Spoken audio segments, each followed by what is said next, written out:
Welcome back to the Wealth Outside of Wall Street YouTube channel, where my friends, you learn how to take your money off of Wall Street and retire early, specifically in 10 years or less. Now, my friends, today I'm going to be sharing a video with you that shows you why you have to get your money off of Wall Street. I'm going to be giving you retirement planning 101. How much money do you need to retire? Do you dream of a retirement where you travel the world, you live your passions, you enjoy life to the fullest? My friends, if so, you're going to want to watch this entire video. Today, we're going to be diving into the essentials of successful retirement planning. This isn't about just saving money, it's about securing the future that you ultimately deserve. Many people think that simply saving in a 401k and getting a company-sponsored match will magically ensure a comfortable retirement at the ripe old age of 65. But let me tell you that there is so much more to it than just this. To truly succeed, you need to understand the math behind the word enough. Have you ever asked yourself, how much money do I need to ultimately retire? It seems like a pretty basic question, but do you know the answer? And more specifically, if you're working with a financial advisor of any kind, has he or she ever asked you this question? How much money do you need to retire?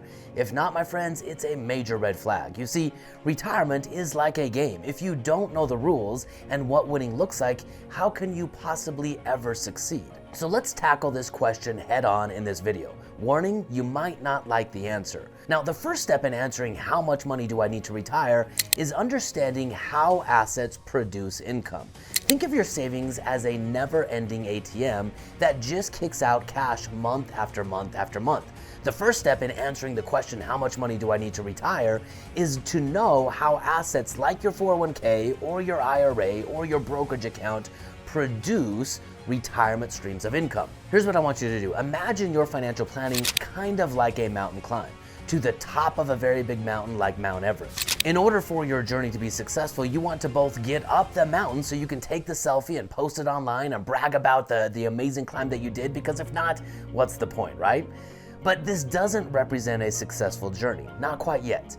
In order for the journey to be successful, you must not only get up the mountain, but you have to have a plan to get right back down, safe and secure. You want to live to tell the story, the epic adventure of you on the top of the mountain. Think about your retirement planning in the exact same way. It's a two-sided journey, and the overall success of the journey is predicated on getting to the top of the proverbial financial mountain, but also getting back down. Going up the mountain is kind of like the accumulation phase of your life. You're working, you're saving, you're preparing for the future. When you get to the top, this means you've successfully saved, again, this elusive word of enough money to now turn and begin the descent back down the mountain, which is the distribution phase or the retirement phase of your life. This is when you stop working and you rely on your assets, your savings, to provide the income that you desire to fund the lifestyle that you're dreaming of. Now, imagine getting ready to walk away from your job. It's your last day at work and you see this in your mind. You can walk out with dignity, or if you want, you can give everyone the middle finger, including your boss, because you're done, right? You check your retirement account balances one last time before you turn in your official notice. But a new question starts to pop up in the back of your mind. And when you can't immediately answer the question, it starts to cause a little bit of panic. That question is, do I have enough? Do you know what the number one fear of people in retirement actually is? Well, if you imagined yourself in this situation of walking away from your income, you could probably guess it's running out of money. Retirement is kind of like jumping out of a plane. It's all fun and games until you jump, and once you do, it's really hard to get back in the plane. So back to the question, how much money do you need to ultimately retire? Now, in order to answer this question, we have to go one level deeper, and we have to answer the question of how much money can you safely, confidently, and predictably take out of your retirement accounts without running out of money. This is the key objective, because when you run out of money, it's not when you're 65 or 67 or 69. No, when you run out of money, it's likely you're in your mid-70s and you can't go back to work and start earning an income all over again. Well, there is an answer for this question, my friends, and once you know it, you'll know how to solve the retirement dilemma. The answer is called the 4% rule. It's the most commonly used strategy for generating a traditional stream of retirement income. So what's the 4% rule? Well, simply Simply stated, it's a standard dictating how much money you can take out of your retirement assets to give you the highest probability of not running out of income before you run out of time. So this means if you've saved $1 million, add up all of your retirement account balances, your 401k, your IRA, your brokerage account. If you walk into retirement with $1 million net worth, according to the 4% rule, you should only take $40,000 a year in retirement income. 4% of $1 million is $40,000. Now, this can't be right, can it? Whoever would think that $1 million portfolio is only capable of generating a measly $40,000 a month? This is retiring in basic poverty. Well, my friends, this is the dirty little secret that very few financial planners want to tell you. Now, it didn't always used to be this way. Back in the early 2000s, many financial planning companies advertised with the question, what's your number? Meaning, how much money would you need to have successfully saved to give you the income that you wanted? Financial firms did not hide the fact that 4% was the most you could take out of your account, and so they therefore encouraged you to have a big enough number to give you the income that you desired. But when these numbers began to get bigger and bigger and bigger, they stopped advertising what's your number, and they just started advertising, hey, come work with us and you'll get a better return. Because it depressed people and it made them not want to save for retirement once they realized that they would have to have this massive number to ever give them the retirement income that they wanted. But let me give you a little bit of context on how this 4% rule came about. And now that you know it, let me help you solve it in a way that will make your number much, much less daunting. First, the concept of retirement is relatively new. Just 100 years ago, the concept of retirement was work until you die. But as people began to live longer, the need and desire for retirement planning began to spring up. But really, it's only been in the last 50 to 60 years that the concept of moving into retirement and living in retirement for 15, 20, 30 years even began to be a thing. But as people started to retire and use their savings for income, something bad started to happen. They would run out of money. Remember, this is people's worst fear in retirement. Well, Bill Bennigan, this really smart looking guy right here, was the first one to try to solve this I don't want to run out of money problem. And he solved it using math.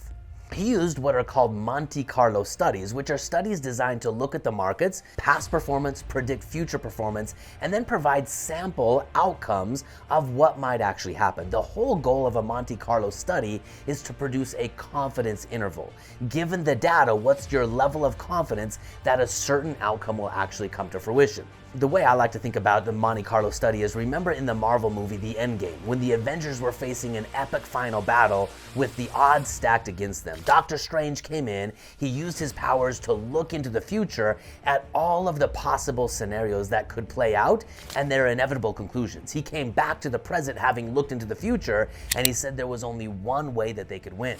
This is what a Monte Carlo study is. It's looking into the past, predicting the future, and giving you a confidence level of what you should do to give you the highest probability of success. So as this relates to financial planning, specifically retirement planning, Monte Carlo studies look at the past market performance, they forecast future market performance, and then they give you a withdrawal rate, how much money you can take out of your retirement portfolio to give you a higher and a higher and a higher confidence interval or probability of not running out of money in retirement. And this is what Bill Bennigan came up with. After doing thousands of simulations, he came up with the highest probability of an individual to not run out of money in the market with an evenly blended portfolio is a 4% distribution rate. And this is ultimately what retirement is all about, right? It's about living the good life. It's about being confident when you pull out your wallet that you have plenty of money to spend and you're not going to run out of money. Now, on the surface, this might not seem right. How on earth could a market that's likely earning you a higher return than just 4%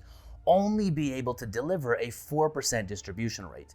Well, this is probably true, but the math completely changes when you're coming back down this proverbial retirement mountain. During the distribution and income phase of your life, if you experience a market downturn, there's no problem. You can let the market come back. But when you're in the distribution phase of your life, when you experience a market downturn and you're taking money out of your retirement portfolio at the same time, it's a double negative impact, and it raises the probability of you running out of money. And in the market experiences a downturn typically every 5 to 7 years. The single act of losing money sets your retirement account into a tailspin that it oftentimes cannot recover from. And if you're taking too much money out as retirement income, my friends, you're going to run out of money inside of your retirement. So let me give you some numbers to verify and to validate what I'm talking about. If the market experiences a 10% loss, let's say you have $100,000 in your account and the market goes down 10% next year, your account balance would go from $100,000 down to $90,000. So in the following year, you'd have to earn an 11% return on $90,000 to get you back to the original $100,000 principal. But if in that same year you were taking just a 4% distribution rate, meaning you took out $4,000 of income and you had a 10% loss, in the following year, you'd have to earn a 26% rate of return to get you back to break even. My friends, 26% rate of return. It gets even worse the higher the volatility of the market is. If you experience a 30% loss, the following year you have to have a 43% loss just to get your principal back. And if you're taking retirement income, you have to earn a 63% rate of return. Otherwise, you start drawing down your portfolio and the likelihood of you running out of money begins to go up. So there you have it, my friends, the dirty little secret that is hiding inside of your retirement plan. If you're following the traditional methods of retirement planning, then let me give you just another calculation that you can use to solve the question, how much money do I need? Think about the retirement you want, envision it, see it in your mind. Where do you want to travel? Where do you want to live? How often are you going to go see your grandkids? What kind of restaurants do you want to dine out on? What will be the cost of living for you in retirement?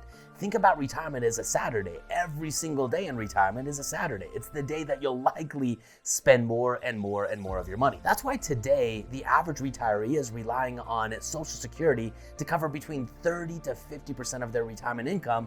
And Social Security, my friends, is broke. The only way to solve this, the only way to retire with the confidence that you desire and the predictability of a higher income stream is to walk away from Wall Street. My friends, it's not just about saving, it's about securing the future that you deserve. So I'll see you on the next video where I'm gonna show you again how to double or triple your retirement with one simple trick. My friends, if you like this video, here's my request of you. Friends, they do not let friends retire broke. What's the point if you can retire with double the income, but your best friend is still broke taking the 4% distribution? My friends, in order to make this a reality, I want you to do me a favor. I want you to share this video with someone like you, someone who needs to understand the constraints of traditional financial planning. Remember, friends don't let friends retire broke, so smash that share button, share it with a friend, and retire in abundance together. Fearless.